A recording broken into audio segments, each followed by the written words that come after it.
Well, happy Wednesday, fellow Texans. It's the James Show, News Talk 820 WBAP, now on FM at 93.3. Ooh, I got some scuttlebutt for you. I'm your host, James Parker.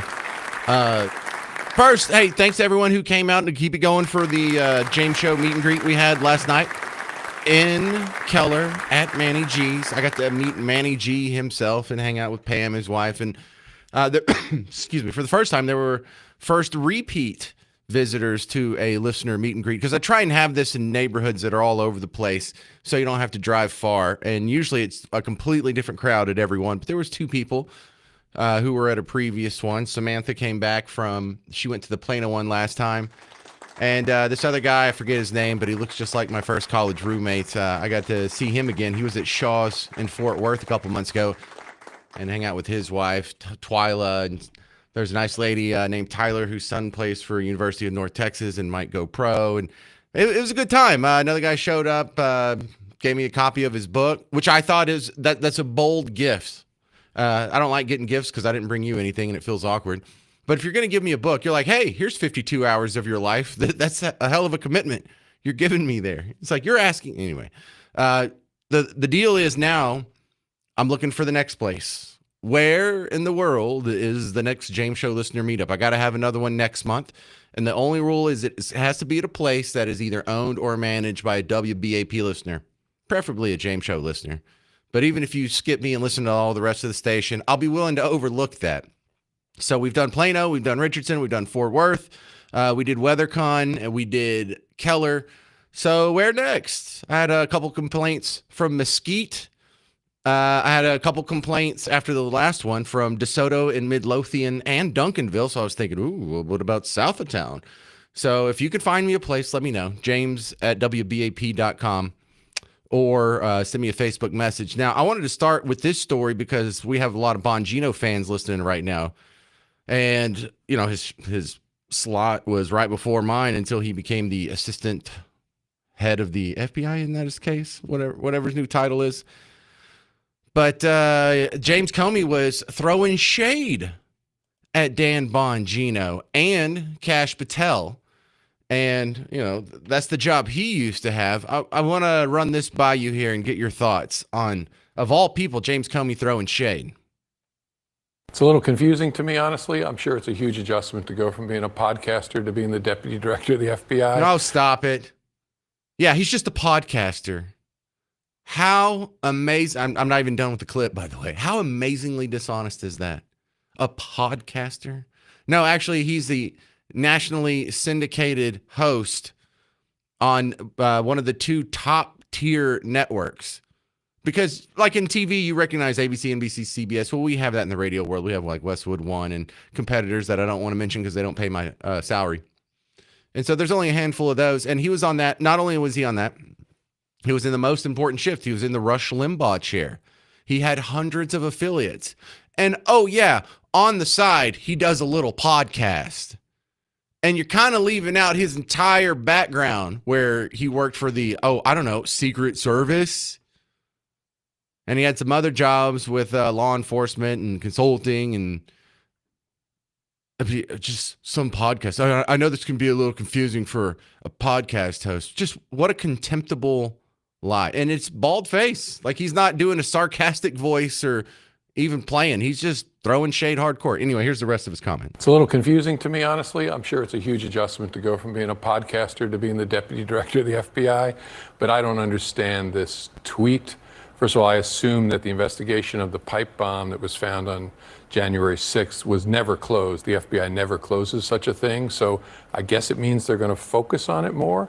And as to the other things, I thought the Supreme Court marshal had investigated the leak of the opinion, the draft opinion. I don't know what the FBI's role is there.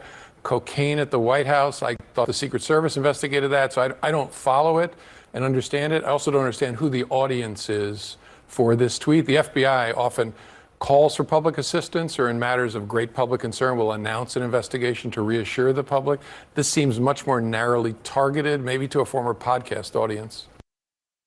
Yeah, so he throws in podcast there at the very beginning and the very end. We get what you're doing. You're trying to diminish him and his credibility. Got it. Nice ad hominem attack, guy who doesn't have the facts on his side. But the tweet he was referring to, I think, was actually a Truth Social post. I'm not sure, but it was. They had it up on the screen, and he was saying we're going to look into a few things, including the pipe bomber, whoever leaked the Roe versus Wade Supreme Court decision before it was officially announced. And then what was that other one that they were gonna? Dang it! I have to listen again. It's a little confusing to me, honestly. I'm sure it's a huge adjustment to go from being a podcaster to being the deputy director of the FBI, but I don't understand this tweet. First of all, I assume that the investigation of the pipe bomb that was found on January 6th was never closed. The FBI never closes such a thing, so I guess it means they're going to focus on it more. And as to the other things, I thought the Supreme Court marshal had investigated the leak of the opinion, the draft opinion. I don't know what the FBI's role is there. Cocaine at the White House. Oh God, yeah, that's the other one. Cocaine at the White House. Yeah, Come on, man. that's the easiest mystery to solve in the 21st century. Who left cocaine at the White House? I mean, if this was like this should be one of our game shows where I have to give away tickets.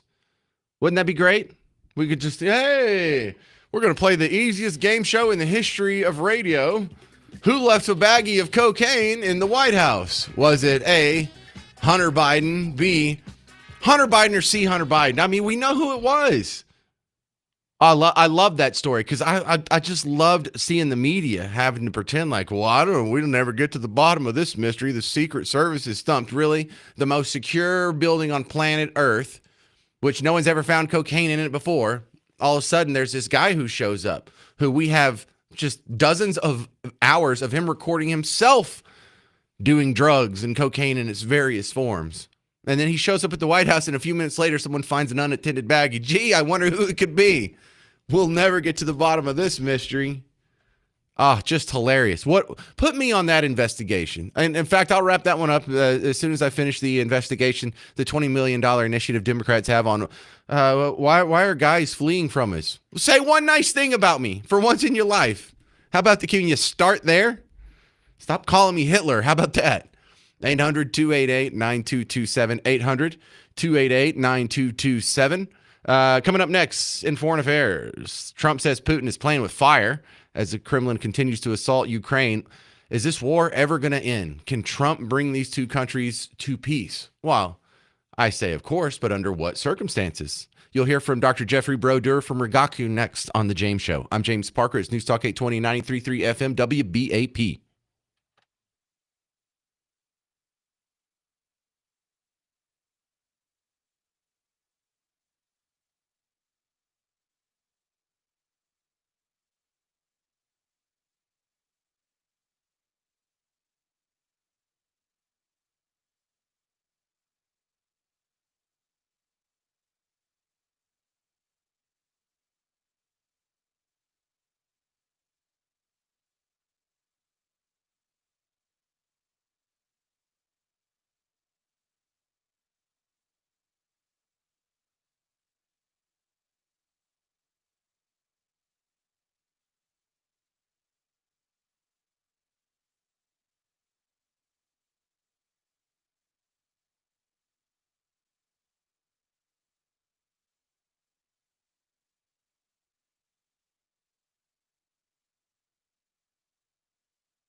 Hey there, welcome to the James Show, News Talk 820 WBAP.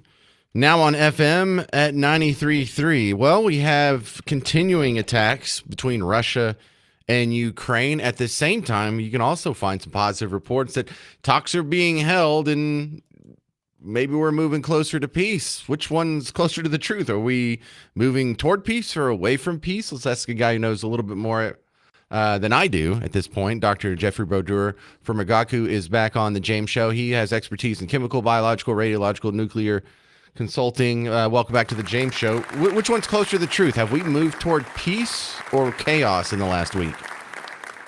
No, thank you very much, sir. I appreciate you having me back on the show. And I'd like to address your earlier question. I dialed in early. It sounded like a clue question, and my answer is Hunter Biden with Dr. Fauci in the library. Yeah, I see. Where does the cocaine come from? Yeah. All right. You were holding on to that one the whole commercial break. That's good stuff. I did the best that I could. I apologize. It worked. It worked. Go ahead. So let's hope it leads to peace. But I think Putin is pushing the envelope as far and as much as he can. Again, he's positioning his military so they have a tactical advantage when ceasefire and then peace talks are negotiated so that he can break those peace talks after Trump leaves office, is the bottom line. Well, what does Putin want that he's not getting thus far in the peace talks? Do we know that level of detail? So he wants Ukraine. That's no secret. Well, not the whole thing, right? Yeah, absolutely. The Okay. whole enchilada. Oh. Everything. And he's not going to. The challenge is that he's established, whether you appreciate it or not, a logical argument that Ukraine represents a buffer zone between NATO and Russia at large, and that translates into a national security issue for him.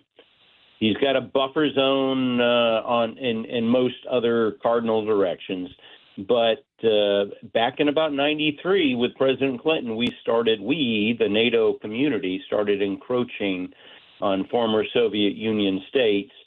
And he took that as a sign of, number one, weakness, and number two, of vulnerability.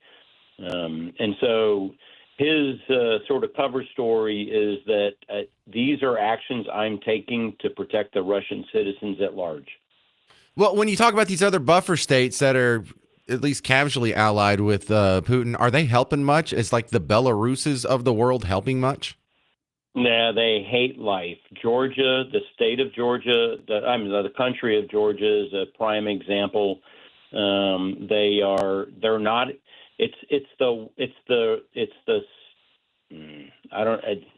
I'm trying to think of a politically correct way to word this. The person who is not accepted by anybody else in the family that has no choice, right? They are destined to be. To have a function and a purpose for the benefit of the rest of humanity, even though they would like to choose sides. But they don't have that as an option. Georgia is a great example. They would love to join the West. The West won't receive them because they understand that with that comes a sense of vulnerability from Russia and combat operations. We're talking with Jeffrey Brodeur from Rigaku in the situation between Russia and Ukraine. How long can Russia hold out? Isn't their economy hurting from this? No, they've been on a war footing for almost 7 years now. They are well positioned to wait us out. He understands the presidential term is 4 years at a time, and he's got a president in office, the United States, who's already used up 4 of his total 8 years. So he's pretty comfortable that he can wait us out for another 3 years. However, President Trump does have a couple of options. Not in priority, but these are sort of some of the options. The Western world has frozen about $300 billion in Russian assets. It'll take some coordination with European countries, but we can translate that frozen into seizure and use that $300 billion to use it to support the Ukrainian war and reconstruction. We also have some wealthy Russians that are traveling the world, and they've got pre-positioned accounts around the world. They don't want to go back to Russia during this conflict. Many of them have children that are of conscription age. So if we would seize or freeze their assets, that would be helpful as well. Read that as great discontent at the ground level. We can restart military aid to Ukraine. I don't particularly like that, but it would be a lever he could pull to convince President Putin that he was serious about it. Here's an interesting fact that I found out in preparing for this call. Okay. Almost all pharmaceuticals that are bought and purchased in Russia are imported. And almost all of them come from countries that are allies with the United States. China could pick that ball up if they wanted to. It would take some time to build that. But you imagine the impact you would have on the entire citizenry if that coalition of Western states decided to stop pharmaceutical imports to Russia. And then the last is indirect attacks. So you don't want to go face to face. We don't want a World War III. We're dealing with nuclear weapon powers. We don't want any strategic mistakes. We've already set the table for attacks into Iran, which directly supports Russia. And we've already set the table with siding with Taiwan. That is a thorn in the side of China that directly supports Russia. So building up on those two, the Iran scenario would be in direct support of Israel to eliminate their weapons infrastructure. And Taiwan, democracy in the Pacific, it sings well on any newspaper headline page. Well, Dr. Jeffrey Broder, I got to give you credit. That was better than any article I've read on the conflict today. I appreciate it, sir. Thank you, sir. All right, you can find his work, Rigaku, Rigaku. They're pretty easy to find online. Wow, lot to digest there, but I still feel like there could be peace in a week, or Putin could wait this thing out and just say, look, I'm not going to do anything big, and I'll just wait for the next president to get in. I could see that really going either way. Will this war ever end? I have no idea. I think the only one that really knows how far they're willing to take this is Putin himself. All right, coming up next, I think the fatal jet ski accident might not have been an accident. So I want you amateur sleuths. Let's listen to some of the details in this mystery coming up next on The James Show. Because if this wasn't an accident, then that's murder. And this is a whole different story. 800-288-9227. 800-288-9227. I'm James Parker. It's News Talk 820 and 93.3 FM, WBAP. Hey, homeowners. James Parker here for Blue Ribbon Roofing. I did what I've told you to do. I called John Hopkins at Blue Ribbon Roofing, the company he started 31 years ago, and I said I need to get my roof inspected. I had a questionable board in my gables that looked like it was kind of wavy, so maybe it was rotting a little bit. So he got there. And you would think, hey, the free roof inspection just so they can come tell you need a new roof. No, he got up there and he's like, I got bad news. Your roof looks great. And I was like, oh, okay, I see what you did there, because he wants to find problems. But if it doesn't need to be replaced, it doesn't need to be replaced. If nothing needs to be fixed, then no worries. The inspection costs me nothing. And he was up there for a few minutes. He came down, he showed me some pictures, and there was one spot. He's like, it looks like you've gotten hit with one piece of hail since you had your last new roof. So I don't know if it was hail or something else, but it looks like a pretty big piece of hail. He showed me the picture. He had it circled with the little drawing app on his phone. And he showed me a bunch of other pictures. Everything else looks fine. This angle, this angle, this angle, this angle. So it looks like whoever did your last roof, looks like not only they do a good job, they use the right materials and everything. So I got a lot of compliments for whoever did my roof. Random person, good job. But you can make that magic happen for you. I know we got a lot of bad weather lately, and you're looking for someone you can trust to check on your roof, your house, your most valuable investment. You can trust the guys at Blue Ribbon Roofing. Go to blueribbondfw.com. That's what I did. I went to blueribbondfw.com.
Welcome back to the James Show, News Talk 820 93.3 FM, WBAP. I am not happy to bring you this next story at all. Over the Memorial Day weekend, there was a terrible accident over on the lake, and a woman was hit by a jet ski driver while she was in a kayak. Turned out she didn't make it. You probably heard the story already, but just to catch everyone up and make sure, here's a quick summary from our news partner, WFAA TV. 21-year-old Dakerlin Alejandra Gonzalez, accused of leaving the scene after she ran over 18-year-old kayaker Ava Moore with a jet ski on Grapevine Lake. She was arrested in Dallas Tuesday, along with Michael Coelho Parezo, who investigators say helped Gonzalez get away. Her newly obtained arrest affidavit reveals witnesses reported she was driving that jet ski fast, recklessly, near the shoreline and swimmers. Ava was kayaking with a friend nearby, the affidavit says. That friend told authorities they were deliberately paddling away from Gonzalez when she struck Ava's kayak from behind, then traveled across the top of it. So let's start counting up the evidence here, because it's starting to sound like, to me, that this jet ski accident isn't really an accident. Now, I don't know. I'm not a lawyer. I wasn't there. But let's go over some things that we do know. Number one, there's multiple passes. There's excessive speed. And you heard the way it was described there by WFAA. At the end, she was hit from behind. So while someone's paddling away trying to get out of the scenario, why would they want to get out of the scenario? Because they were being bothered by the jet ski? Because they were being harassed by the jet ski? We're going to find out a little bit more about this story later. But when you make multiple passes, and I'm assuming there's some kind of close calls in there, and you hit her from behind, and then afterwards you run away. You don't stop and render aid. You don't circle back to make sure she's okay or apologize or go get help. You haul butt. You go back to the shore. Some guy says he'll help you run, and you run away so fast. You get into 2 car accidents just getting out of Dodge. And then when they find you, you're packing your bags. That was in the Dallas Morning News article. These are not the reactions of an accident. These are the reactions of a murderer. It has kind of the same feeling with the Carmelo Anthony thing. If he was just defending himself, why didn't he stop and render aid? Why did he run away? Why did he ditch the knife? Why did he try to get away with it? The Dallas Morning News article finally admits they're illegal immigrants from Venezuela. Not in the first paragraph, definitely not in the headline, not in the second paragraph, third paragraph, or 4th paragraph or 5th paragraph, 6th paragraph, 7th paragraph, 14th paragraph. This is when the Dallas Morning News article admits they're illegal immigrants. That's a level of detail that probably should be in the headline. That's kind of a hot issue that we're all dealing with right now. In fact, you seem very concerned about the storyline of illegal immigrants in North Texas. You have a little crying fest in your newspaper and on your website. Whenever some get arrested, they tricked them into going to court, and then they dismissed their charges, and some plainclothes masked officers just kidnapped them right in the middle of court. Oh, but you don't care about the plight or status of an illegal immigrant in this case. God, you're hacks. I'm embarrassed for you. The whole world sees this. You know that, right? Do you know how people, friends, talk about Dallas Morning News and the media bias they see to this level? Do you have to ever stand next to people like me at a bar? Because I was at Manny G's last night in Keller. That was one of the things we were talking about. How absolutely embarrassing you people are to yourselves. Especially after the Joe Biden thing and the Jake Tapper thing, you are viewed not as austere members of the community. You're clowns. So how did all these Venezuelans get here? They didn't take a jet ski here. They didn't walk here. They didn't take a train here. Were they flown here? Were these some of the ones that Biden was using your tax money to fly in? People from the third world? Because that was something that, the dogs eating the cats was a funny moment during the campaign. But turns out the real question was, how did 30,000 Haitians get from Haiti to this one small town in somewhat rural Ohio? Well, if they were deliberately flown there, Did you pay for it? I think you did. And if they're flying people in from Venezuela, some sort of asylum program, the Venezuelan socialists are still in charge of that government. They get to pick and choose who stays and who leaves. You think they're sending us their best? No, they're sending us the rejects. It's kind of like Scarface, the Mariel boat lift almost. Oh, really? You're going to fly thousands of Venezuelans up to America and give them asylum?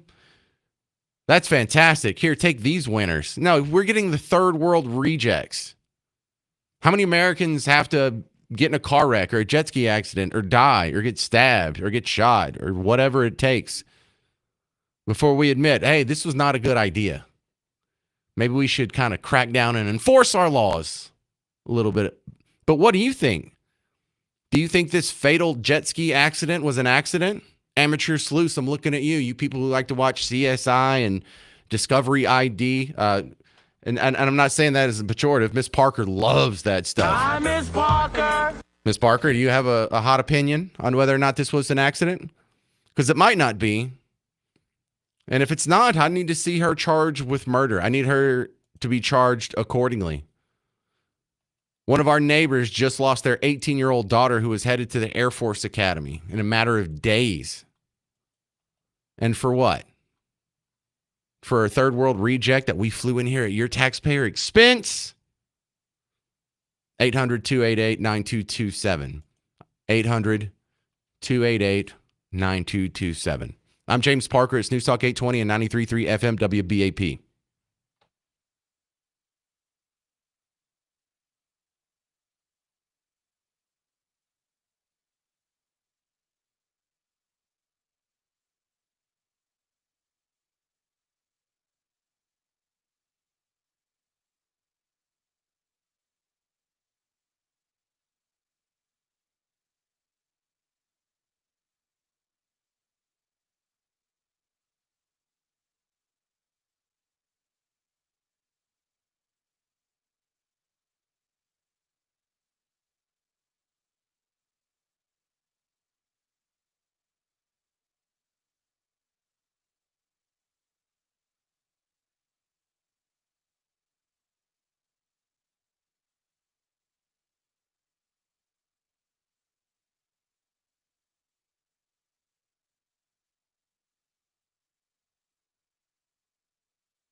Well, hey there. Welcome back to the James Show. I'm your host, James Parker, News Talk 820, 93.3 FM, WBAP. Was this jet ski accident an accident? I'm not so sure. You know, if it was an accident, the number one thing that you would expect from the person who was driving the jet ski, who hit the 18-year-old on the kayaker from behind with excessive speed close to the shoreline, breaking all kinds of rules there. She didn't turn to render aid. She didn't stop to see if she was okay. She ran. And she ran not in a calm, controlled measure like, oh, I thought she was okay and it was just our time to leave. No, they got out of Dodge so fast they hit two other cars on the way out the parking lot. When the cops caught up with her, she was packing to go, her and the guy that drove her away. So this is an instance where I hope they throw the book at her. I hope that we see some kind of maximum punishment for whatever charge she ends up catching. Now, I don't know if it's going to be manslaughter or reckless manslaughter or something to that effect. I'm hoping it's murder. Now, we have reports here. Dallas Morning News said Governor Greg Abbott made a post Tuesday, which is yesterday, where he mentioned the death penalty for the case. So, okay. I go through and look at it, and all he did is Greg Abbott posted, "Welcome to Texas, here's your death penalty." And he retweeted a story from, Channel 11 here about the two illegal aliens arrested after the jet ski accident. So it sounds like he's advocating for the death penalty, and he's a lawyer by trade. He knows more about this stuff than I do. So let's go then. Here's some other parts of the story you're not going to like, but you need to hear it. The reporting says that they were actually picked up after crossing the border illegally a few years ago. They were in custody. They were given a court date and released. Just right back into society. So if we had been enforcing our laws and the way that you see fit, this family wouldn't have lost their daughter this weekend. The Air Force would still have a new cadet that's about to start in the fall. Isn't that terrible? How bad does it have to be? 800-288-9227, 800-288-9227. You've got to be a real piece of garbage to hit someone with a jet ski. If I understand accidents happen, sometimes, two boats are going in the water and you zigged when you should have zagged, or, maybe you're a novice boater and you're not familiar with how your craft handles that well. But that's not what this looks like. This looks like she was harassing the girls to get them to leave. When they were leaving, she was just going to buzz them one last time, ran over them, didn't turn around and help, tried to get the heck out of Dodge. Wasn't supposed to be here anyway. I am on board with the death penalty. If it's every bit as bad as it sounds, and I don't feel like I have a good enough handle on the details, and it's still such a new case, but if the details do flesh out to be what we think it is and what this sounds like here, hell yes, death penalty. What do you think? 800-288-9227. 800-288-9227. This is going to be interesting. Attorney General Ken Paxton, is this your job? Whose job is that? Who's going to be the person who's taking care of that? The Tarrant County District Attorney? Who is that? The Tarrant County District Attorney did not respond to a question sent by the Dallas Morning News because they were trying to find out if the county intends to seek the death penalty, or I'd be telling you. So we'll find out.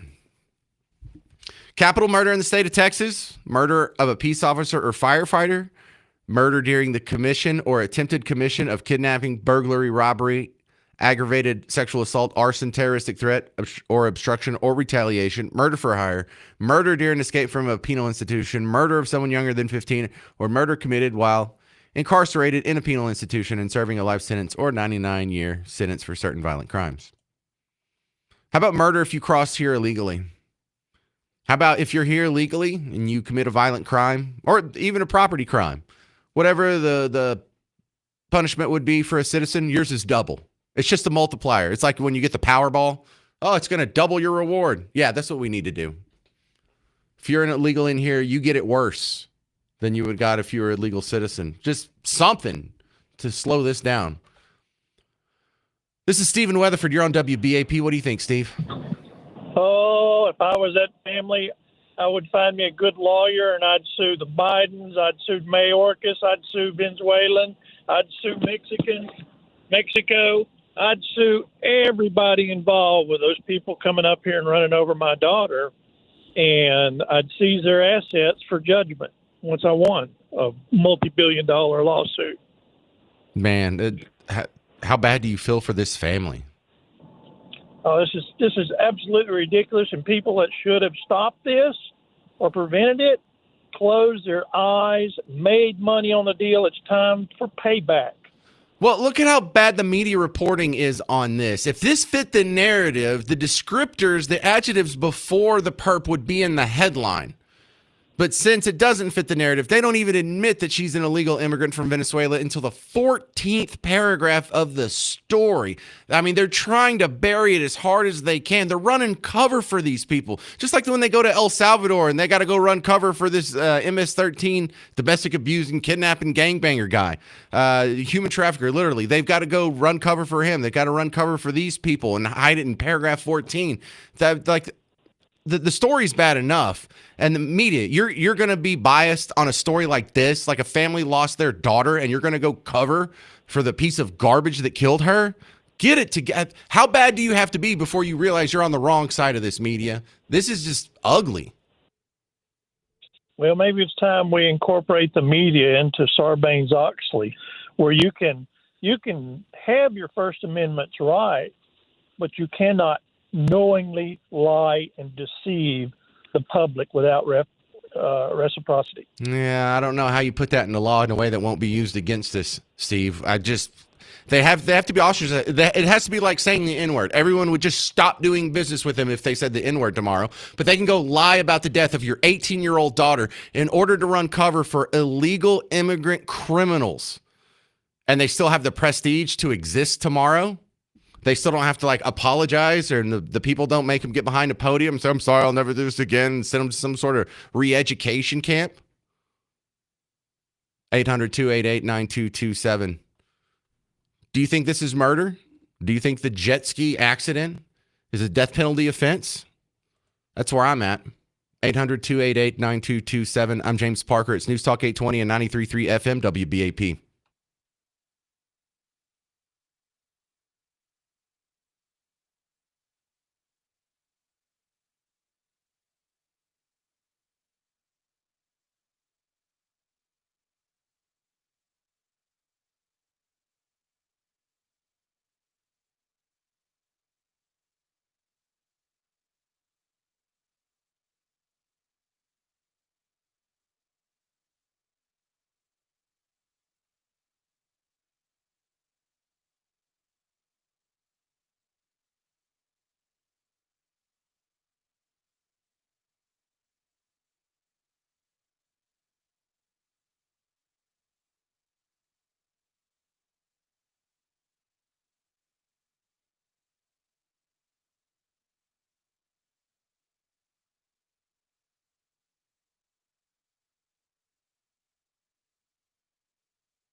Hey there, fellow Texans. Welcome back to the James Show. It's News Talk 820 and 93.3 FM, WBAP. I know, don't get excited. It's a terrible story we're talking about here. Family lost their daughter. One of your neighbors lost their daughter this weekend on the lake for Memorial Day weekend. And it turns out the lady that was driving the jet ski that ran up on her back while she was on a kayak killed her and then fled, illegal immigrant from Venezuela. And I think there's a big compounding effect. You know, accidents happen. People die on jet skis on a regular basis. But when you hit someone, when you're driving recklessly, when you're excess speed, too close to the shoreline, too close to other boaters, and then you run away, and then you hit other cars in the parking lot trying to get the heck out of there, and then when the cops catch up with you, you're packing your bags like you're about to be on the lam. These are all behaviors that make the situation worse, that escalate whatever I think the punishment should be.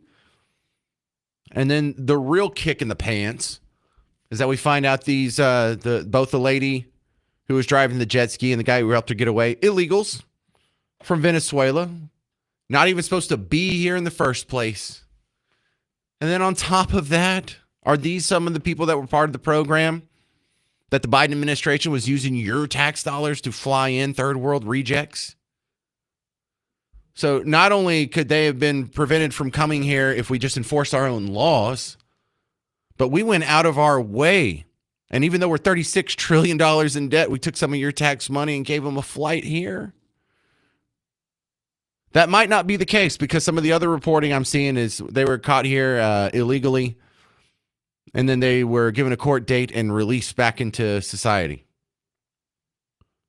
Both of those, totally unacceptable. Whatever the details actually flesh out and whichever version is true, both of them, absolutely unacceptable. If that was my daughter, I would be livid. So how far does this go? If it's the worst case scenario, and I'm so sad to say that this very well might be, that's what it's leaning toward, I'd be okay with the death penalty. 800-288-9227. 800-288-9227. This is Roy in Dallas. You're on WBAP. What do you think? Thank you for taking my call. The jet skis have been a continuous problem, and most recently, on weekends, there's Brian Hughes, who hosts the Texas Game Wardens, and also there is Big Billy Kinder on your station. Yeah. And they've been bringing up the jet ski problem on many of the Texas area lakes. In Texas, you have to, if you're going to take a watercraft, especially a boat, on any Texas lake, you must go through certification and training and pass a test. Oh, that's ridiculous. I've ridden a jet ski. I've never had any training. Just common sense says you don't do the things that she did, and no amount of training can overdo people who are that stupid. Well, the other factor is that you also have the NGOs in this state and other states, like the Catholic Church and the Catholic Diocese. They endorse and they permit, and they're assisting the illegal aliens in setting up shop in our state. And funding for the NGOs should stop. It should put the brakes on the flow of these illegal immigrants coming into our country. That seems like the no-brainer part. Why are we facilitating this? Why are we facilitating? We shouldn't be facilitating this. We should be expediting with assisting ICE. Yeah. They got it on their website. Look at their website on for ICE operations. Yeah, Roy, I know where you're going with this. I think we all do. I halfway agree. I just don't agree with that licensing stuff. The people that came here illegally from Venezuela, got arrested, got re-released, are skipping their court date. They probably don't have the permits for the jet skis, or I wouldn't be surprised. Do you think that would have stopped them? You think that would have saved anyone over the weekend? You think she wouldn't be willing to break that law on driving a jet ski without Roy and Dallas's proper certification training? It wouldn't have. It would have just encumbered and added burdens and costs to citizens who were going to be safe anyway. But thank you. Edward in Dallas, you're next up on WBAP. What do you think? Anybody think about maybe she was drunk? That's why she was driving that crazy and stuff like that. I'm not defending her anyway, but I'm just saying. Well, that is one of the They- thoughts, they- and I hadn't brought that up. So, yeah, I guess we get like a toxicology report, but it depends on how fast they got to her, whether they still have it in her system, whether it be something that can be proven. I mean, unless there's witnesses saying, yes, I saw her drink 19 beers before she got there, that's going to be something that's hard to prove, but it's a legit question. Oh, I agree. Yeah, because when they said they took off, they bounced off of 2 cars, taken out of there real quick. So I'm thinking the guy was drunk and she was drunk, and that's why they took off like that. And nobody brought that up. So that's what I was thinking. And then took a couple of days to catch her, so I'm pretty sure by the time they caught up with her, she wasn't drunk no more. Yeah. That's why she took off real quick. Well, whether you're drunk or sober, unacceptable. I would be okay with the death penalty Yeah. on this one. Thank you, Edward. Let me squeeze in one more, Garrett. This is Ron in Plano. You're on WBAP. What do you think? I think that we need to find out who owned the jet ski or owns the jet ski. If it's a rental operation, they might have some financial accountability. Yeah, I mean, I hate going after those Who's guys. Nobody's asking that question. These people that obviously didn't take it when they left. They were in a hurry. So who owned the jet ski? Those are thousands of dollars. Yeah, but that's not the rental place's fault. That's like blaming the gun owner or the gun manufacturer for a murder. If someone's inebriated when they walk into a bar, you don't serve them. Oh yeah, well I Inebriated guess when they're in a jet ski, if that's the hopefully you don't serve scenario. them then either. No, you made a good point. That's better context. If they were visibly drunk when they rented it, okay. These boat rental places, obviously, you have to qualify to rent the boat. You have to look like you have the ability to control the vessel. You have the ability to pay for it. And certain things like that. I'd like to talk to the person that rented it to her or him or whoever rented it. Well, good questions. I hope we get all those answers. Thank you. That's Ron in Plano. Coming up next, the worst Texas legislative session of your entire life continues. And we've got some real doozies to talk about with our buddy Brian Harrison. He's a state rep out of the Midlothian area. And there's like a THC ban. There's the corporate welfare. We're giving your money to Hollywood.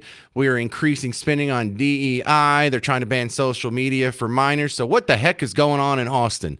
Find out next with State Rep Brian Harrison on The James Show. News Talk 820, 93.3 FM, WBAP.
Hey there, welcome to the James Show, News Talk 820 WBAP, now on FM at 93.3. Oh, I said that backwards.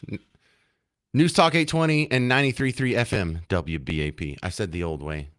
Now we have to embrace the new ways. My next guest is the worst guest I've had all year. Brian Harrison's back on. He's a state rep out of Midlothian, and he's fine, but he always has bad news coming from the Texas legislative session. And I think you're going to continue your streak here. I was just perusing your Twitter feed last night, and I said, we got to have him back on. This is just too bad. So where do you want to start first? I will move past my hurt feelings when you call me the worst guest in the history of your show. I will move that aside in the interest of telling Texans the truth about what's going on in their government. Because you may not love talking to me, James. I love talking with you. So here's the reality. I just stepped off the floor real quick. Happy to do an update. Texans need to know what's going on, and it's all bad. I mean, we saved in a rare moment, for a few minutes, conservatives won yesterday. We defeated, and it's embarrassing we have to talk about this. Joe Biden tried to do this student loan forgiveness scam. Well, guess what the Texas House leadership put on the floor yesterday? The exact same thing, but a Texas version of it. We defeated it. But no, the liberal leadership wasn't going to let that stand. So they had to save Joe Biden's student loan forgiveness program for Texas. So they made a bunch of their rhinos in leadership pretend their machines malfunctioned, made them literally go up to the front and say, my machine voted me wrong. It said I voted against this, but I really wanted to vote for it. And so we expanded student loan forgiveness programs in Texas. So we did that yesterday. Look, this is the most anti-taxpayer session in the history of Texas. We have grown government, we've increased spending, and we've done things that decrease liberty, that decrease freedom for adults, and we're doubling down on the progressive left's agenda, DEI, LGBTQ ideology. And one of the biggest things that we are now at a point where I can say this for sure, and if you're a Texan driving to and from work, you're at work, this is probably going to be the thing that makes you the most angry. It's not the bad things we did, and we did a lot of bad things, but it's the things we didn't do, and number one, chief among them, is we did not do anything to sufficiently address the crushing burden of property taxes, and we were not even allowed to have a debate. Forget passing a bill. We weren't even allowed to have a discussion about putting our state on a path to eliminate property taxes, and I think that's the ultimate betrayal, and I'm never going to let the people responsible forget that. All right, well, I know you're not a mind reader, but what are they saying in the hallways of the state capitol, Brian Harrison, you're a state rep, about whether or not the governor is going to sign the THC bill, which passed, the ban on THC, which I heard is now sitting on his desk? Yeah, I don't know. And look, I was one of the very few Republicans that had the courage to vote no.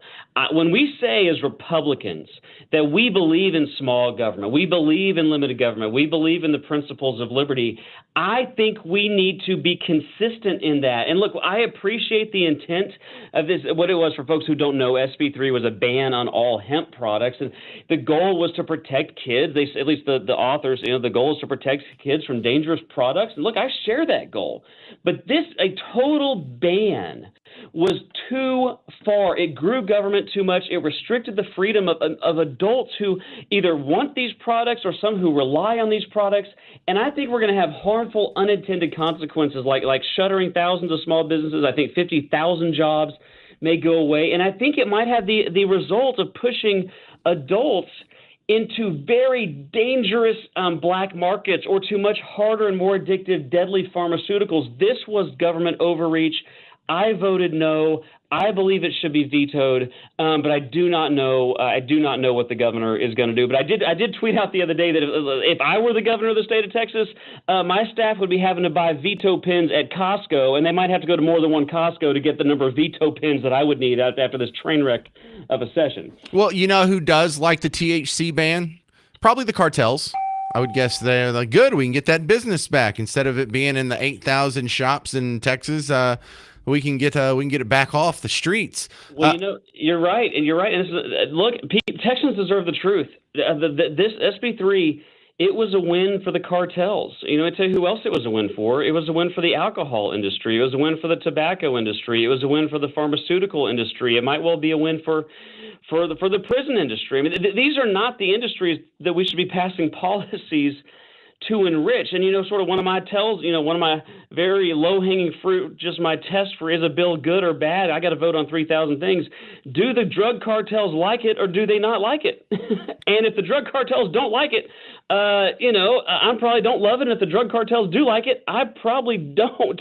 And it's just sad. I'm kind of making a little tongue-in-cheek humor here, but this is deadly serious. I do fear the very, very real adverse consequences from government overreach. But it's just in a long line of government overreaches. I mean, we voted to give about $2 billion, not to lower property taxes, but to liberal Hollywood. We're literally importing California into Texas and taxing Texans out of their homes to do it. Do you have time for another segment? I know y'all are in session right now and you're probably busy, but I wanted to ask you about how spending's gone on DEI, corporate welfare, a little bit more about that Hollywood liberal indoctrination in schools, the ban on social media for minors. Still have a lot of questions left. You got another segment?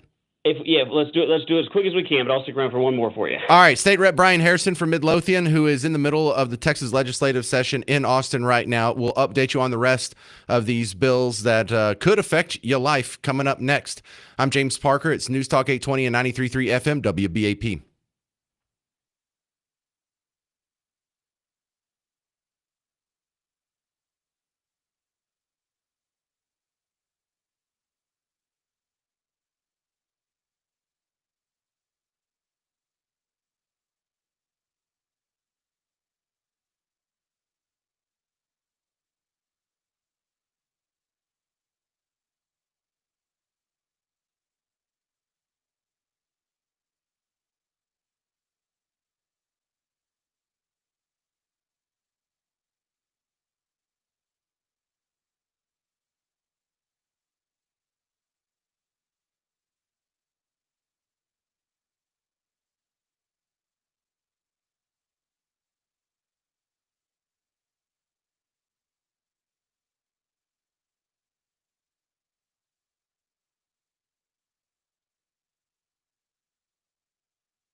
Hey there, welcome to the James Show, News Talk 820 93.3 FM WBAP. I'm your host, James Parker. We continue with State Rep Brian Harrison. He's from the Midlothian District and still my least favorite guest of all of 2025 because not any time have you called in with good news from the Texas legislative session.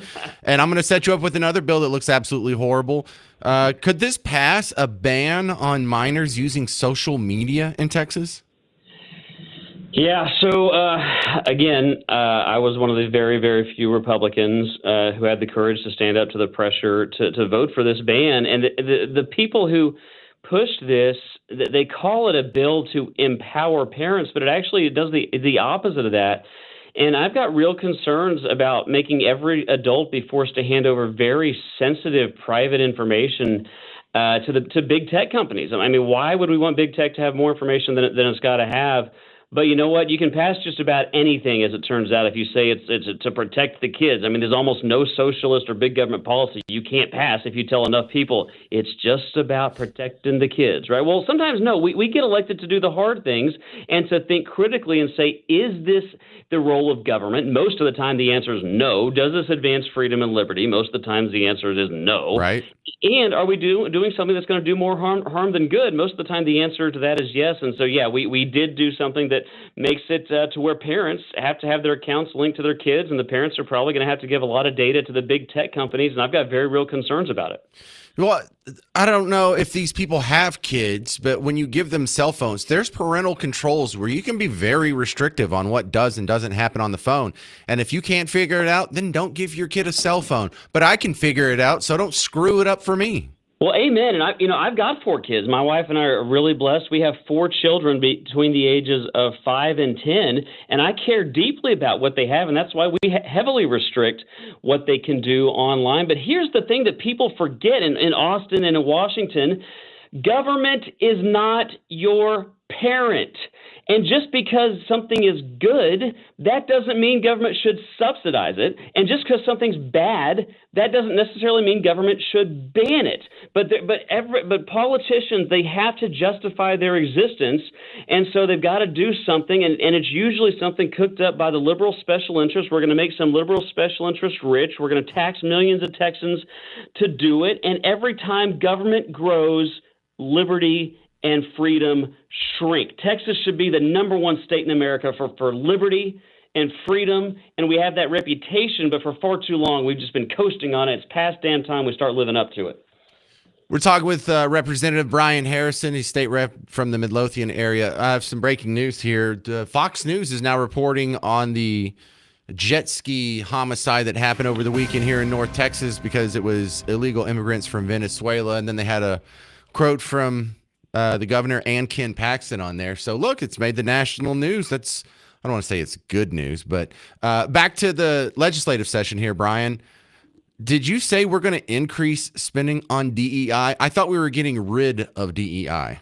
No, I wish we were getting rid of DEI. Texas should be leading the nation in getting rid, and we should be leading the fight against this Marxist DEI discriminatory policies that, especially if we're forcing taxpayers to fund it. But instead of getting rid of DEI, the state of Texas, the Texas government is doubling down on DEI. We are, in fact, increasing the budgets of state agencies and universities that are engaged in DEI. And get this, just 2 nights ago, a so-called Republican, at least he got Republican by his name, he offered an amendment to a public education. I'm talking elementary schools, junior highs, high schools, public K-12.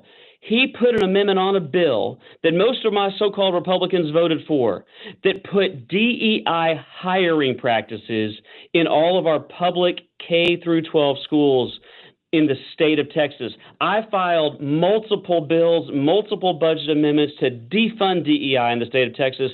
Every single bill to end taxpayer-funded DEI in the state of Texas was killed by the corrupt, failed leadership in the Austin swamp. And in fact, I'm on the Appropriations Committee. I forced one of our agencies, just one of them, the Texas Department of Transportation. These are the folks that are supposed to build roads and bridges. You might ask yourself, what DEI? They can't be doing any DEI. They have an entire civil rights office at our Texas Department of Transportation, and their budget request to demand their funding, they told me that the only thing that these 50 people do is to engage in DEI. And when I forced them to tell me how much money had they spent on contracts that they awarded based at least in part in DEI, prepare yourself, over $1 billion with a B, $1 billion from just one state agency to let government contracts that were based at least in part on DEI. And so as a result of that, prepare yourself. I'm going to say this one sentence. I'm going to say it slowly. It's going to shock people. Okay. The government of Texas, the Texas government, might actually be the biggest funder of DEI in all of America. Yeah, we had done a deep dive into the hub system, the historically underprivileged businesses. And it turns out that the state of Texas would rather give the contract to a Chinese national worth $5 billion because it's a she over just a regular middle-class contractor here in Texas just because he has the crime of being a white male. And almost certainly overpaying for the contract. So they're discriminating against native Texans and overpaying to award contracts based on race, gender, and ethnicity. So taxpayers are getting, I mean, I can't even say the word on the air that the Texas government is doing to taxpayers, but that's what's happening down here. And taxpayers should be put first. We work for the taxpayers. The taxpayers are our boss. But Austin, the uniparty controls Austin, and they have forgotten that. And the only thing that they believe taxpayers are good for is funding their leftist agenda and enriching their liberal friends. And we've got to put an end to that. So no, not only did we not cut government, we grew government. And in fact, the last two budgets, if you add it up, we've grown government between 35 and 42% just in the last two budgets. All right, Brian, you got the studio audience all mad now. And we artfully call this getting P. Diddy'd with no baby oil. That's what this session is. All right, thank you very much. State Rep, you don't have to co-sign that. But no, we're gonna save Texas. God bless you. God bless Texas. Thank you. It's State Rep Brian Harrison on the James Show. We have put together the rhino list. This is the one step that we have already gotten the arrow in our quiver to battle this, because we got to get these rhinos out. There's nothing we can do about it this section, but we got them all on the radar, and we're going to primary these losers out in the next election cycle. If you want the list of the 36 Republicans that have been voting with Democrats this whole time on all these measures that you disagree with, that don't support your principles, that aren't what the voters sent them to Austin to do, I have the list. Send me an email, james@wbap.com. You can send me a Facebook message, Instagram message, a direct message on Twitter/X or whatever we're calling it these days, and I will get you the list. It has a map so you can see if you live in one of the highlighted districts. There's a number on it, and you can follow it over to the list, and that'll give you the name of the guy that you got to get out of office. And some of you are going to have to run. Just letting you know right now, some of you are going to have to step up, put your business aside, spend a little bit of time away from your family, and fix it your damn self, because this is not going to work. Coming up next on The James Show, NPR is now suing to keep getting your taxpayer money. I hope they lose and are shut down forever. 800-288-9227. That's next on The James Show. News Talk 820 and 93.3 FM WBAP.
Hey there, welcome back to the James Show.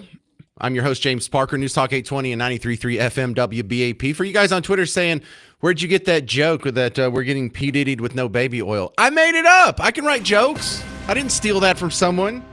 You're welcome to use it and add it to your lexicon. And if someone asks where you got it, even if you don't remember, I'll never know the difference. I get paid the same. My next story, it's just warms my heart. NPR is now suing to keep more of your tax money. We're not supposed to actually cut NPR. Oh, man, this makes me so happy. I hope they lose, and I hope they get shut down, and I hope they stay shut down forever. It's literally government propaganda. It's literally government employees on a government station operating on a government license, on government property, on government equipment, on government land and government buildings.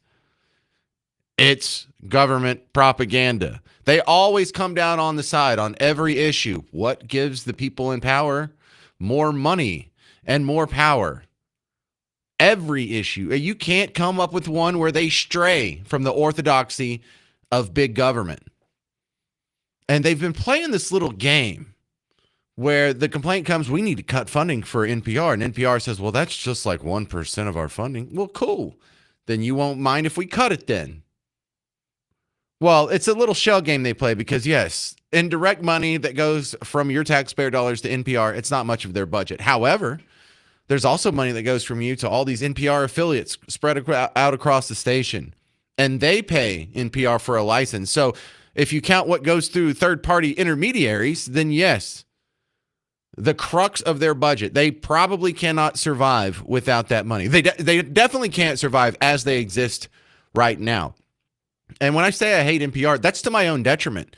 These NPR stations that have millions of taxpayer dollars being funneled into their coffers, they make jobs for people like me.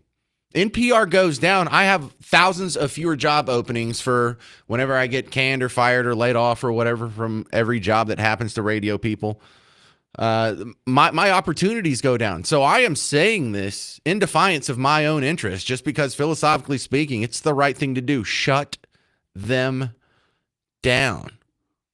And I love this. Well, I thought it was just a tiny part of your budget. What do you mean you can't survive without it? Oh, well, then I guess we really are just propping you up, the taxpayers.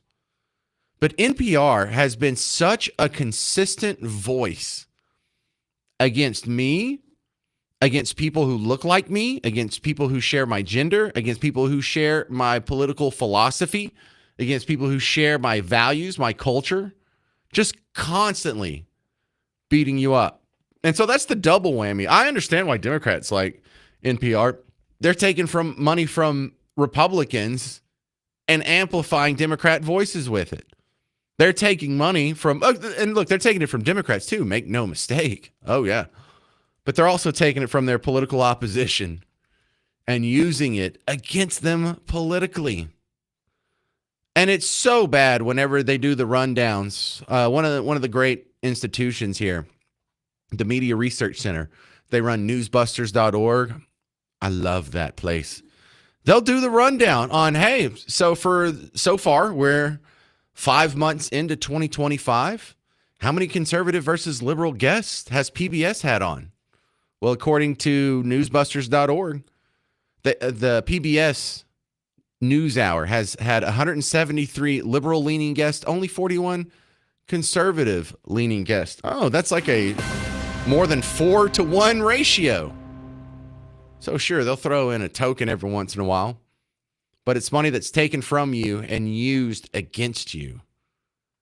And even, I would like to stress, even if it was on your side, I would be against it. It's wrong to take money and have a subsidized outlet, whether it agrees with them or not. That is not, when you go through what are the jobs of government, what did the Constitution, what did the founding fathers think that the people in D.C. were supposed to do, the people in the centralized, controlled capital of all the states? Didn't say anything about running a TV network or a radio network or a newspaper or a Pravda. It didn't say anything about that. In fact, it's pretty specific. There's only like 23 things that it's really supposed to do, and propaganda's not one of them. But hey, other side, Team Blue listeners, for the 20% of y'all who think you're Team Blue out there, doesn't it concern you a little bit that maybe you're not the resistance, you're not the rebel you think you are, you're not the free-thinking person who's impervious to propaganda, when we actually have government propaganda outlets, NPR and PBS, and you agree with him? You agree with all the major corporations and all the major tech companies, except for Elon Musk. It's the NFL that's putting in racism in the end zone. It takes all of us, not buy guns, buy ammo. So if all the big institutions that have, interlocking interests with government, if they all agree with you, wouldn't that make you a stooge of big government? How obvious does it have to be that you're an easily brainwashed automaton? Wake up. Oh, that's right. You call yourself woke. Even funnier. Do we need NPR? Hell no. 800-288-9227. 800-288-9227. Coming up next, Jake Tapper, trying to rewrite history from just last year, continues to be clown himself, but this time it's only halfway. You'll hear how half of what he says is incredibly dumb and the other half is actually kind of believable. So we'll parse and have a little nuance in making fun of Jake Tapper coming up next on The James Show. I'm James Parker. It's News Talk 820 and 93.3 FM WBAP.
Well, hey there, fellow Texans. Welcome back to the James Show. I'm your host, James Parker, on News Talk 820 93.3 FM WBAP. Welcome back to the big show.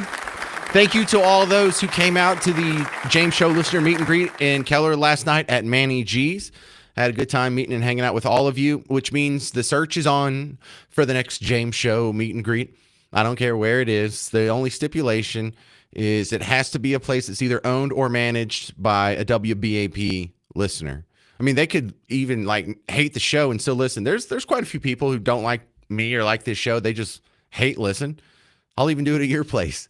Just let me know, james@wbap.com. You get bonus points if it's in a neighborhood that I haven't gone to yet. I've gone to Richardson and Plano and North Dallas and Keller and Fort Worth. So if you got someplace I haven't been yet, let me know. I hear you, McKinney, maybe a Denton, maybe a DeSoto, maybe an Alvarado. Who knows? Just let me know. Jake Tapper is continuing his revisionist history tour because his book, Original Sin, has an impossible task. He's supposed to reframe history. And I say history, this is stuff that was 11 months ago. He's supposed to reframe and rewrite what you clearly remember from last year. And so the revision is afoot, but I don't think it's going to stick.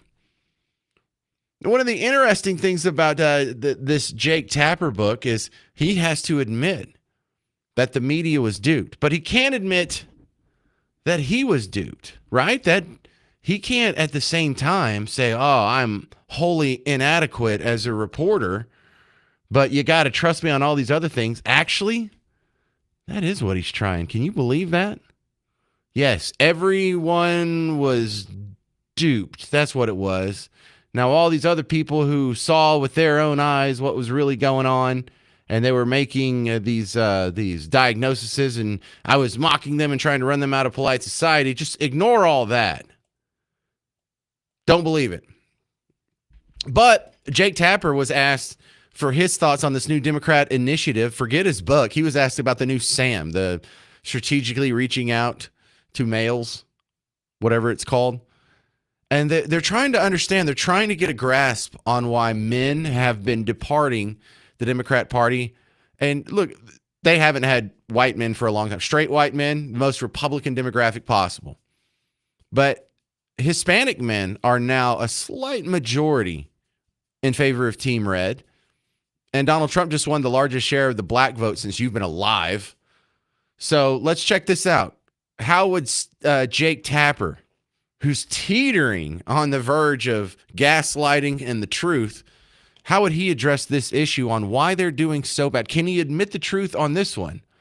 Well, you're going to like this because it's crazy, but it's half right. Jake Tapper. My son is now 15 years old, and he's a gamer. He's a football fan. Starting linebacker on his varsity football team.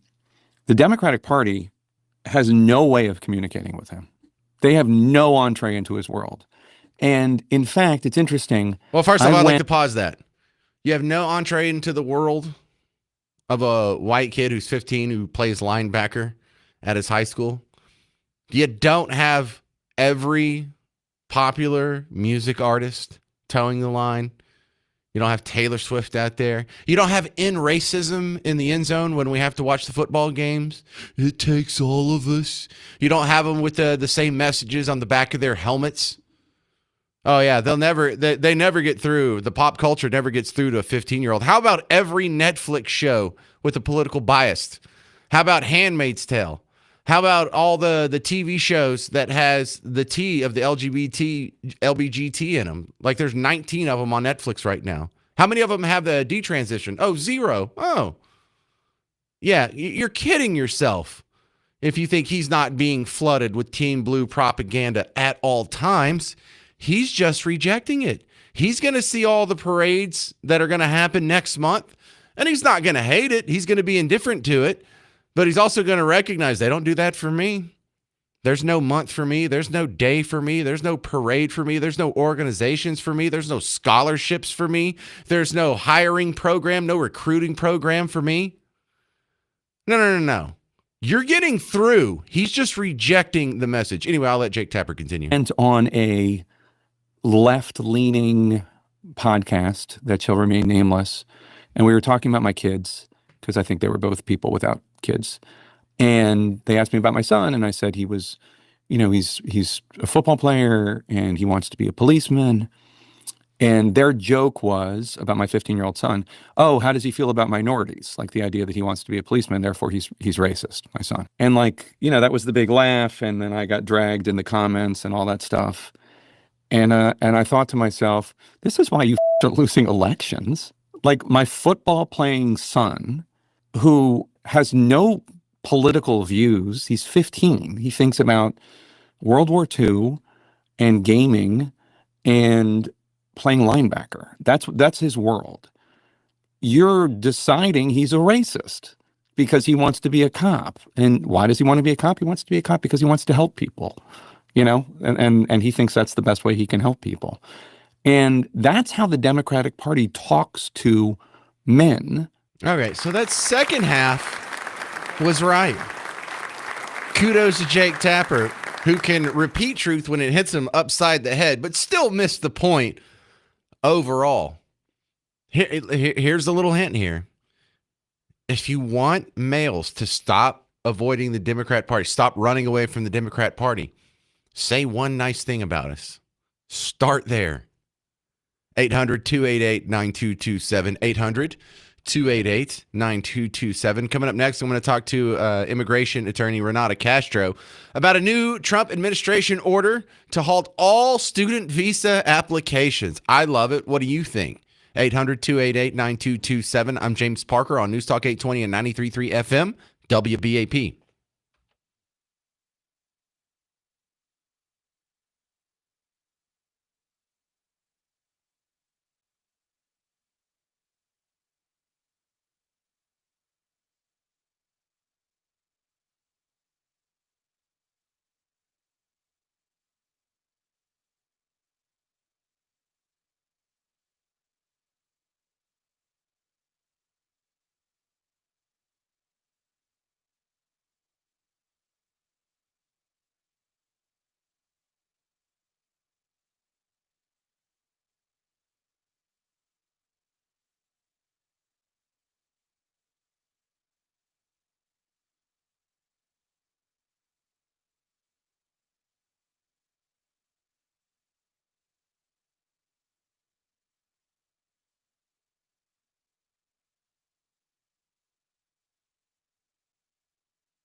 Oh, wow.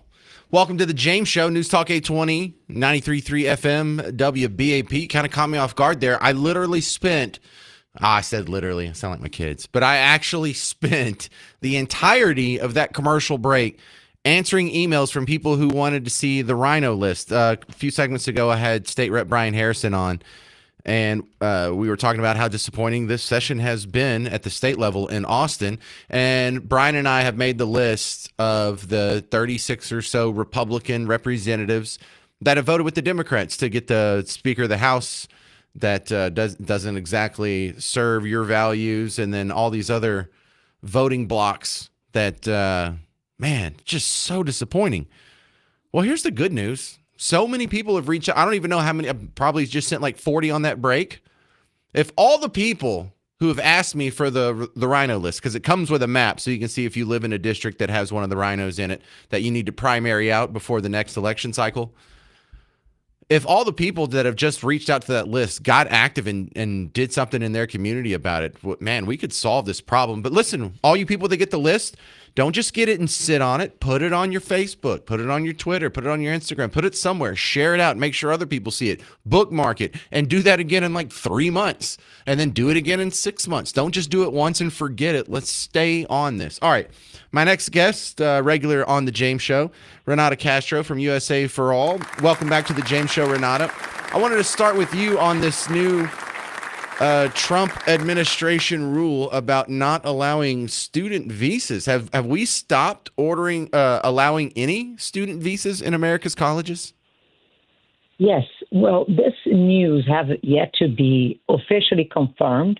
However, there are several news outlets are reporting on a cable, which is the name of the communications that are sent to consulates and embassies, American consulates and embassies abroad, suspending appointments for new student visas to allow temporarily, this is not a permanent decision, to allow the consulates and embassies expanded capacity to check on the applicant's social media presence. So this doesn't mean that we won't be able to issue student visas. It's just that appointments are not readily available at this time as the government implements these changes at the consulate level. Okay, because I had saw that he was saying Harvard, you can't have any more foreign student visas. Well, all student visas are foreign, I guess.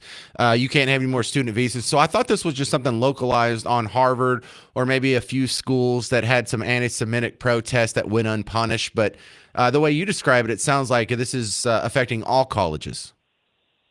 Yes. So the Harvard discussion or the suspension of Harvard's accreditation with the Department of Homeland Security to house international students has been temporarily enjoined by a judge as this issue goes through federal litigation. But you are correct in saying that the Trump administration has been impacting with its decisions, has been impacting a lot of colleges. And one very important thing to address is that about 60% of small colleges in the United States, especially liberal art colleges and boarding schools in rural communities, heavily rely on international student revenue, which their tuition is 3 to 5 times more than that of local students, to subsidize their operation. So these news are going to be a really heavy financial blow to a lot of smaller colleges.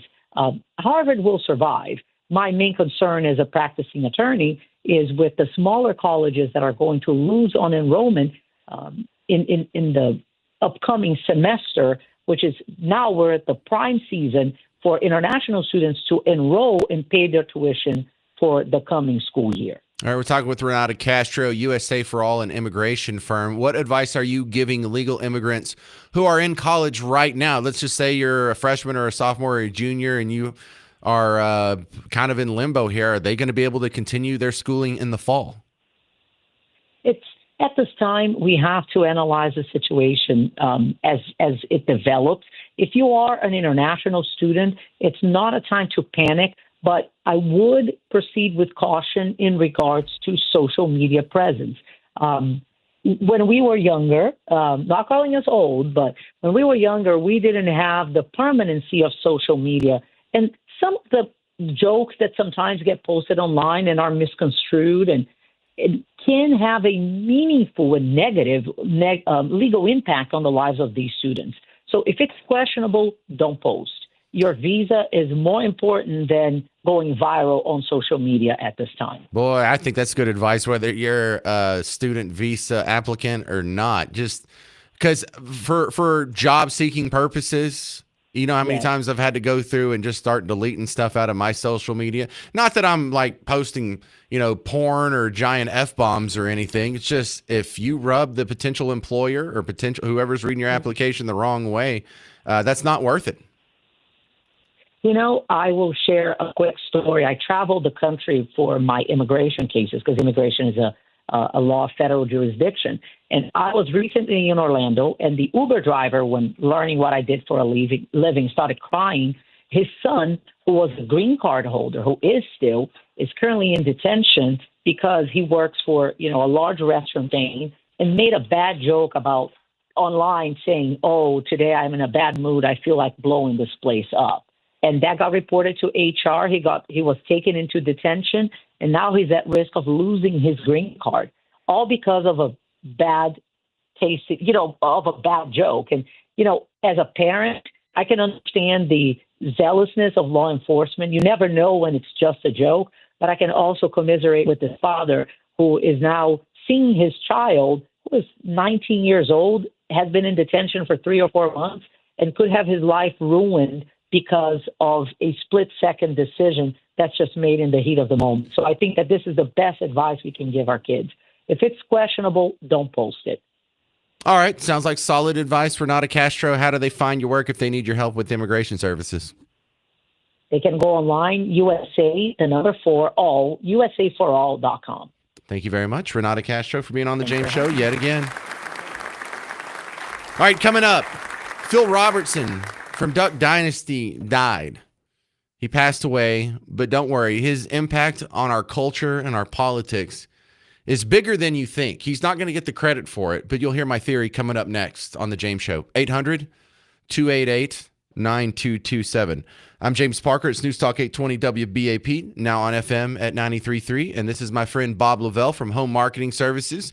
And he's taking some time from putting people in their dream homes to update you on The James Show about how getting you into a dream home. Welcome back, Bob. Well, it's always good to chat with you because I always look for a story that I can tell you because I know you love hearing about your own folks that listen to you. And here's my one for today. We don't work Saturdays seeing clients for the first time, but I did this past Saturday because that was the only time they could come in. And we had to be on the same page, the client, me, but the wife and the husband weren't on the same page. Uh-oh. The wife, she wanted a used house with character. He wanted a new house because he didn't want to fix that used house. And I had to tell them they needed to go home, go home, pray about it, talk about it, get on the same page. They didn't take that long. A couple hours later, they called me back and said, we decided we're going to go with the new because we can do both. It was a quick decision. It was fun. And they're back in the office talking to one of my guys now, describing the beautiful house they want. So I love it when they come in and they're on kind of a different wavelength, and then all of a sudden they get together and talk and say, you're right, this is what we want. Right. So even if you don't know what house you want, if it's a new house or a used house, you just know you want a house, call Bob, 972-392-9595. 972-392-9595. Go to blessyourheart.com, or even if you need some conflict resolution, you can call Bob, 972-392-9595. Bob, thanks for helping out my listeners. Appreciate it, sir. You got it. Have a great one. You too.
Oh my God, I am so proud of you guys.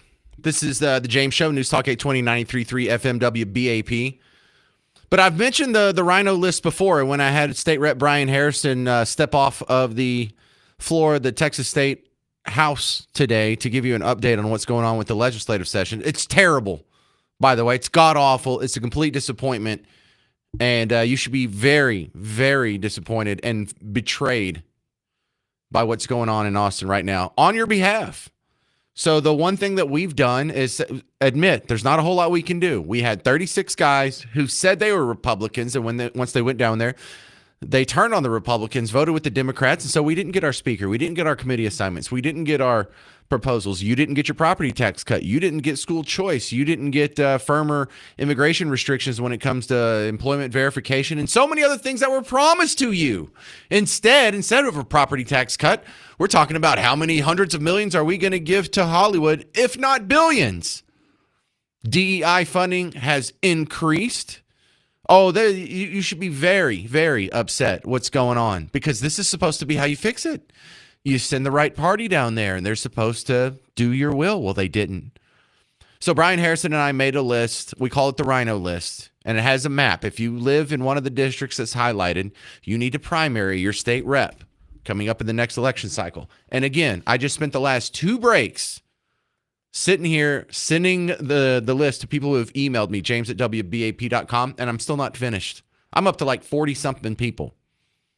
And if all of these people remember this and they help get the word out and you get this list and you put it on your Facebook, you may think, well, I only have like a few hundred people that follow me on Facebook or Twitter or whatever. Every bit counts. And if I have a few hundred people do that to their few hundred people, starts to add up to a lot.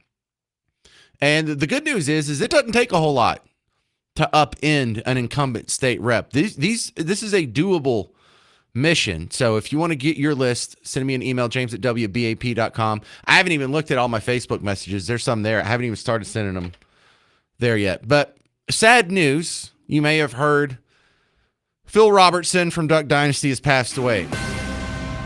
He's the patriarch of that clan. And Phil Robertson's legacy is a lot bigger than it's going to get credit for because it doesn't help the narrative. They don't want to remind you of this guy because he was a dude who you weren't supposed to like. I don't know if you realize this, but when Duck Dynasty first came out and you saw the way that they made the promos and the commercials and the little clips that they would play for you, I think the bigwig TV execs from their little ivory towers, from their little bubbles, thought that they were putting forth this family, this big bunch of bearded, camoed up, backwoods hicks. And I think they thought you were going to mock them because they do. They didn't fall in love with the Robertson clan. The Robertson clan is indicative of the flyover country type people that they ridicule at their cocktail parties or at their Met galas or at their brunches where they pay $32 for an omelet and drink with their pinky sticking out. You were supposed to mock them. This was supposed to be a mockery of you, of hunting, of camo, of living in the rural parts of America, of being an overt and outspoken Christian. That's what they thought. And that's even what they thought when they put it together and they made the promos for it. It was like All in the Family. You were supposed to hate Archie Bunker. He was supposed to be the archetype of your dad who says these dumb conservative things and doesn't know what's really going on in the world. And luckily there's some younger college educated people there to set him straight. Well, you were siding with Archie over Meathead. That wasn't the blueprint. And they accidentally made a powerful case against the narrative because they're so blinded by their condescension, by their snark, by their sneering. You weren't supposed to fall in love with Phil Robertson. He wasn't supposed to be someone that you would get wisdom from. You were supposed to mock him. But it didn't work. See, the problem is you don't think guns are scary. You don't think Christians are some fringe kooks who believe in fantasy. You don't think hunting is animal cruelty. You don't think living in the country is being disconnected from the real world. You think the opposite. When you live out in nature, you are in the real world. It's this bubble where I'm in here in the 5th floor and my perfect climate controlled with my fake lighting coming from a blinky fluorescent tube over here. I don't even touch dirt. You realize, like, if I wore the same pair of shoes to work and only work, they would never get dirty. Because when I walk to lunch, I don't walk over dirt or grass. I'm down here in downtown Dallas. Everywhere I walk, there's concrete, if not marble. But that's the real world, and you know it. Hunting, not only is it not an abomination to civilization, it's the way all human beings survived for all of human history up until about 100 years ago. This idea that you run around in camo, well, that's not cool to them. You're supposed to be overpaying $300 for a pair of Gucci slides or $4,000 for a Dooney bag or Fendi or I don't know, Prada, Yves Saint Laurent, whatever they rap about, right? It was the opposite, and they had no idea. And so Phil Robertson got a chance to take that media attention and do some real good with it.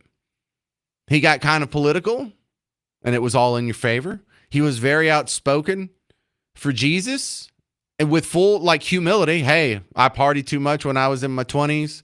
I made a lot of bad decisions, same bad decisions a lot of people make when they're younger. And it was Jesus that pulled me out of it. It was Jesus that pulled me out of my, fast women and drugs and drinking. It saved him. And just other people hearing that story pushed them in the right direction. You know how many people this guy probably saved? You know how many people stopped being self-conscious and thinking they're not cool because they wear camo and have a beard and go hunting and go to church? And there was actually a representative of them on TV. Because Phil Robertson came out in a time that there was positive alpha male role model desert out there. They talk about a food desert. It wasn't since the era of growing pains that we had a father figure on TV in a comedic setting that wasn't a buffoon, that wasn't an Al Bundy or a Peter Griffin or a Tim Allen in Home Improvement, not Tim Allen now in Last Man Standing. In fact, that's the gimmick, is the father's not a complete idiot. Whoa, what a gimmick. That's wacky. Who would have guessed? But Phil Robertson accidentally took that role. It used to be normal for fathers in TV shows to be the voice of reason, to not be some fool that's screwing things up and the wife has to come clean up after him or the kids have to show him what decent people think these days. No, there used to be, dare I say, like a Dr. Huxtable. The Brady Bunch dad wasn't an idiot, but somewhere along the way, all dads were idiots. And then Phil Robertson came along and actually made a dad look like a patriarch, look like he knows what he's doing, look like a fount of wisdom. Someone who you would lean on his experience. You would lean on his calm demeanor. You would lean on his words that have 70 years of wisdom behind them. And so it's a big loss. We know he's not going to last forever. None of us are going to last forever. And in 100 years, no one will ever know he was here. No one will ever know you were here. No one will ever know the James Show existed in 100 years. But in this brief time that we all get to share together with about 7-8 billion other people on Earth, this is the only set of neighbors we get. And Phil Robertson was one of the good ones. And he accidentally broke through because you were expected to hate him. And it turns out the values shine through. You can even be put in front of other people with the intention of being made out to be a buffoon. But the values shone through. And we all knew. We know he's not a buffoon. We know if you live your life the way Phil Robertson recommends, you have a greater shot at happiness, prosperity, success, and a fulfilling family and relationships than whatever's being promised in the blue bubble. Phil Robertson, you will be missed. 800-288-9227. Coming up next, I have 2 funny viral video clips that are just going to make you laugh before we get out of here. I'm James Parker. It's News Talk 820, 93.3 FM, WBAP.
Hey there, welcome to the James Show. I'm your host, James Parker, News Talk 820, 93.3 FM, WBAP. Thank you, everyone who came out to the James Show listener meet and greet last night. I was in Keller at Manny G's. Thank you to Manny G and Pam for a good time, and they covered my beer tab, which is, that's the best. I mean, I didn't get hammered. I had to drive home, but still, hey, free beer. I'll take it. And so that means I'm looking for the next venue. And I've already gotten like 5 emails from people saying, would you be willing to go to blank? Yeah, the answer, whatever it is, the answer is yes. If it's in driving distance, I'd be willing to go there. The stipulation is it has to be owned or managed by a James Show listener. That's it. So for what was that? Carol that asked me about Corsicana. I had someone ask me about Weatherford. I had someone ask me about not Alvarado, Aledo. Someone else asked me about a place I'd never heard of. I had to look it up on Google Maps. But the answer is yes. Just let me verify that it's a place where they actually know the James Show, because it's so awkward when I come in and it's like, hey, I'm the guy from the radio. And they're like, we don't know you.